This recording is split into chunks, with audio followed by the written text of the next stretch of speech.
Il est 7h45 sur BFM Business et sur RMC Live. Notre invitée ce matin, c'est Estelle Brachanoff. Bonjour, vous êtes directrice générale de Veolia, expert mondial des services collectifs. On est sur la gestion du cycle de l'eau, de la valorisation des déchets, mais aussi la gestion de l'énergie. On a beaucoup de questions à voir ensemble ce matin.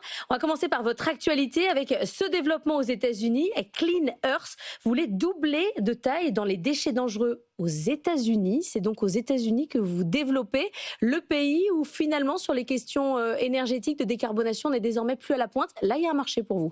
Eh bien oui, Veolia continue à se développer vite et fort aux États-Unis et d'ailleurs en dehors d'Europe, où on est déjà à 80% internationaux chez Veolia. Alors cette acquisition Clean Earth, 3 milliards de dollars, c'est l'acquisition la plus transformante depuis celle de Suez il y a maintenant 3 ans. Ça nous permet de doubler de taille dans le déchet dangereux aux États-Unis, vous l'avez dit. Ça nous permet de dépasser les 6 milliards de dollars dans ce pays et de devenir numéro 2 du marché et, à vrai dire, un vrai acteur national qui nous permettra d'offrir toute la palette de services de Veolia. Les déchets dangereux, c'est-à-dire le traitement des polluants, mais aussi l'eau sous toutes ses formes, l'eau pour les habitants, mais aussi l'eau pour les industriels. Et la demande est très forte malgré ce qu'on appelle souvent le backlash environnemental au niveau politique. Sauf que la demande des services de Veolia, elle est tout aussi forte, aux États-Unis comme ailleurs d'ailleurs, parce qu'elle vient de quoi ? Elle vient de 2 tendances de fond. Le premier, c'est les enjeux de santé.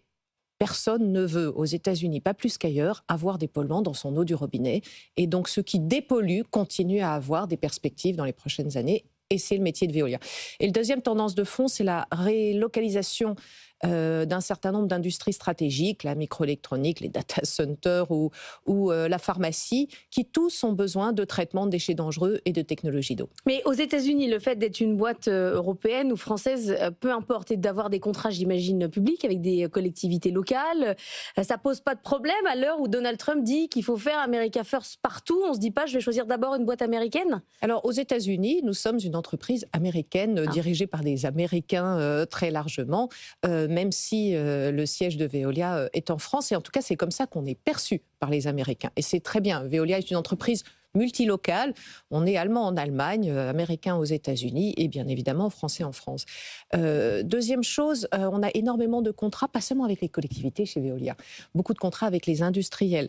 Si vous n'avez pas d'eau, et quand vous êtes dans l'Arizona, dans l'usine de microélectronique qui vient toute nouvelle, qui vient de s'installer, vous n'avez pas d'usine tout simplement. Donc c'est un facteur absolument clé pour les industriels aussi, les services de Veolia. Justement, cette qualité de l'eau, c'est un sujet aux États-Unis, mais c'est un sujet dans certaines villes où on a interdit en France l'utilisation de l'eau du robinet parce qu'il y avait trop de PFAS. Vous avez développé une technologie pour filtrer les PFAS, ça fonctionne comment ? Alors c'est un très bon exemple que je disais, Veolia est une entreprise multilocale, mais aussi évidemment mondiale, ce qui nous permet d'avoir la tech critique pour innover, pour investir dans de la R&D et de trouver des solutions comme comment traiter les PFAS. Et maintenant, on sait le faire de bout en bout. La filtration, la concentration et la destruction de ces PFAS avec toutes sortes de technologies diverses. Et en fonction des cas, qu'on soit dans un type de PFAS ou un autre, que les PFAS soient dilués dans l'eau ou dans des sols, on utilise un portefeuille de technologies très différents. Mais est-ce que ça veut dire que demain, je vais avoir des collectivités locales qui ont votre technologie anti-PFAS, d'autres qui ne l'ont pas, avec un prix de l'eau très différent, aussi peut-être une population qui se sent plus en sécurité avec ou pas, comme si vous aviez un tampon en fait sur votre eau du robinet ? Alors c'est l'eau du robinet est un des produits les plus surveillés qui soit au niveau sanitaire, donc que vos auditeurs se rassurent, c'est surveillé tous les jours, toutes les heures, tout le temps et en permanence, et c'est très bien comme ça. Après, quand on a fait des mesures pour le compte des collectivités locales il y a maintenant plus d'1 an et demi, 99% des endroits où on opère des réseaux d'eau chez Veolia, il n'y avait pas de PFAS, ce qui veut dire que c'était en dessous des seuils de détection futurs.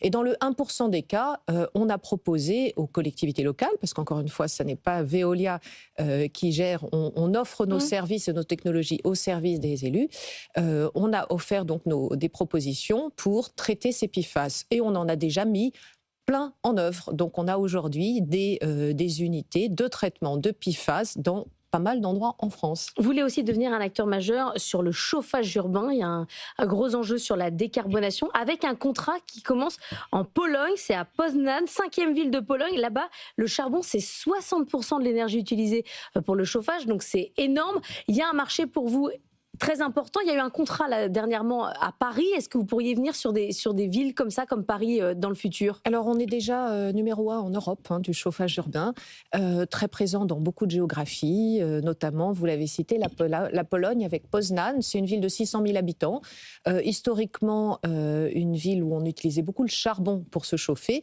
et où, grâce à tout notre savoir-faire et notre innovation, on vient d'inaugurer une nouvelle installation qui remplace le charbon par plein d'autres choses. Et dans les plein d'autres choses, c'est essentiellement de l'énergie locale.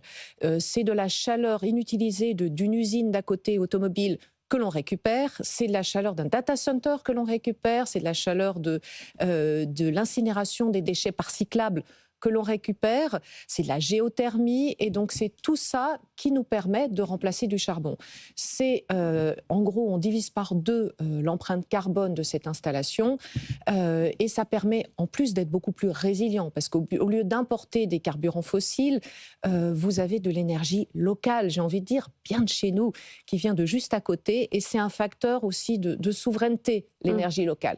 C'est précisément ce que fait Veolia, et pour ceux qui se disent, oui, la chaleur, on n'en parle pas si souvent, vous avez raison, c'est 50% de l'énergie consommée en Europe, elle est sous forme de chaleur, que ce soit pour chauffer votre habitation, mais aussi pour les industriels. On a besoin de chaleur, et pas que d'électricité.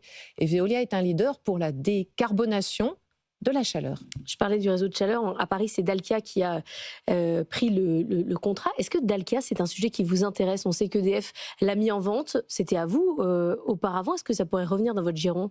Aujourd'hui, on a énormément d'opportunités, beaucoup à l'international, vous l'avez compris. Donc pas celle-là. 80% aujourd'hui de notre chiffre d'affaires à l'international, et les opportunités sont très nombreuses. Pour vous donner quelques chiffres sur notamment ce qui sont les succès des résultats de Veolia, ce qui est en dehors d'Europe croît 2 fois plus vite que ce qui se passe en Europe chez Veolia.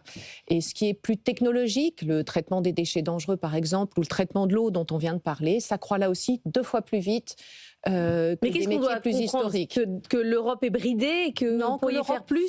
Pourrait faire aller un peu plus vite. Oui. Voilà. Pour vous, c'est une question de rapport au temps? Je pense que c'est plutôt une question de rapport au temps. Je veux dire, toute l'ambition européenne sur les sujets environnementaux, elle est là. Elle a même très largement montré la voie pendant longtemps. Il faut passer à l'action, et il faut passer à l'action vite. Il y a parfois un peu de différence entre l'intention et l'action.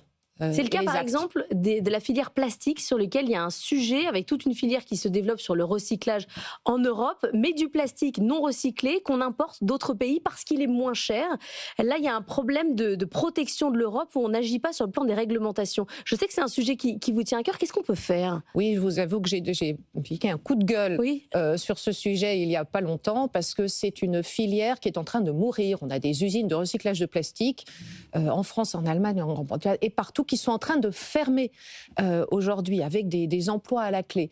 Alors pour autant que ce sont des filières industrielles qui non seulement ont créé de l'emploi, mais permettent de réduire l'empreinte carbone, le tout avec très largement quasiment pas d'argent public. Donc ce n'est même pas une question de subvention. Et qu'est-ce qui manque la plupart du temps? C'est là aussi la différence entre des directives, des législations qui ont de l'ambition sur l'économie circulaire, et le passage en action concrète, des décrets d'application, des mécanismes très précis. Et il nous faut maintenant passer à l'action pour éviter que cette filière ne se meure, comme elle est en train de le faire, malheureusement. Et vous avez l'impression que l'Europe, elle s'est réveillée? On a eu ces annonces sur Omnibus, il y a sur la filière automobile, des réflexions sur 2035. Elle est à la hauteur de l'enjeu, de cet enjeu de vitesse dont vous parlez? Je suis une Européenne convaincue, donc quand je pousse un coup de gueule, c'est pour contribuer à faire en sorte que ça change, et ça change dans le bon sens. Il faut qu'on aille plus vite, tout simplement, et qu'on ne se prenne pas de mots, que l'on passe à l'acte, que l'on soit dans le passage à l'action, y compris des politiques publiques. Je crois que c'est plutôt ça le message. Juste un mot sur la gouvernance de Veolia. Votre président Antoine Frérot va être renouvelé renouvelé à son poste à la prochaine Assemblée Générale, ça sera en mai prochain. Est-ce que vous espériez être PDG de Veolia? Je vous dis ça parce que vous auriez été la première femme au CAC 40 à être PDG. Est-ce qu'il y a une déception? Est-ce que c'est important d'avoir les deux postes ou désormais les postes sont complètement dissociés et peu importe, c'est le directeur général qui décide? C'est même bien plus que ça. Moi, je suis ravie que Antoine Frérot ait été reconduit à la présidence et moi à la direction générale de Veolia.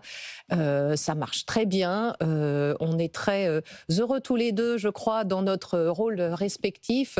Les résultats de l'entreprise sont là. On est en train de transformer le groupe, plus international, plus de technologie. Donc pour moi, c'est un grand motif de satisfaction. Merci beaucoup d'être venu ce matin.